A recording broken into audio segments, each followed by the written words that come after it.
რა დღეში ჩაგიგდიათ თავი.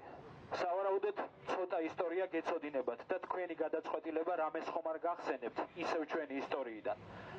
დათო დოიაშვილი თავის სათქმელს ყველა სივრციდან იტყვის და ხალხი მის სათქმელს დაელოდება.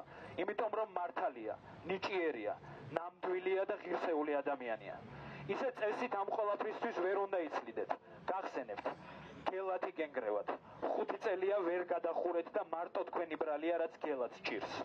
სვეტიცხოველში ტაშტების შეყუდების მეც ჯერჯერობით ვერაფერს ვხედავთ. რისთვის იცლით? უხერხულობა ოდნავ მაინც არ გაწუხებთ? ჩემი სოლიდარობა უღირსეულეს მეგობარს დათო დოიაშვილს. დოი, ყველაფერი წინ არის. რაც შეეხება ირაკლი კობახიძეს, გუშინდელ ინტერვიუში, სადაც ყველაფერი იკადრა, ჯერ თავდასხმაში დამადაშაულა და მერე პირადად ჩემს ოჯახს შეეხო, რომელიც ყველა რეჟიმის წინააღმდეგ იბრძოდა, მათ შორის წინამთავრობის დროს. ჩემო ირაკლი, ის რაც გააკეთე, ვინმე თუ გყავს კაცი გვერდზე, კითხე მაგ საქციელს რა ქვია. პირისპირ თუ აღმოჩნდებით, შეძლებ ჩემთან იგივეს გამეორებას. არა მგონია. ძალიან მძიმე დღეები უდგას ქართულ კულტურას და ეს დღეს და გუშინ არ დაწყებულა, ეს წმენდა და რეპრესიები მიმდინარეობს დიდი ხანია. ჩვენ ხედავთ ბოლო 10 დღის განმავლობაში ყველაზე ფუნქციურ სივრცეებს ადანაშაულებენ უფუნქციობაში და ეს არის დიდი ტყუილი.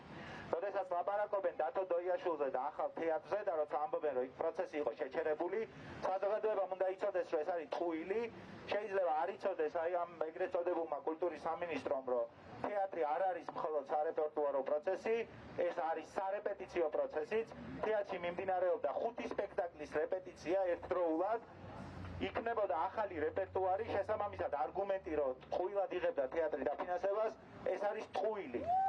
შესაბამისად ის ბრალდება, რომელსაც იღებს ახალი თეატრი, პრინციპში შეიძლება ითქვას, რომ ძალიან მსგავსია იმ ბრალდებისა, რასაც იღებს თემურ ჩხეიძის სახელოსნო.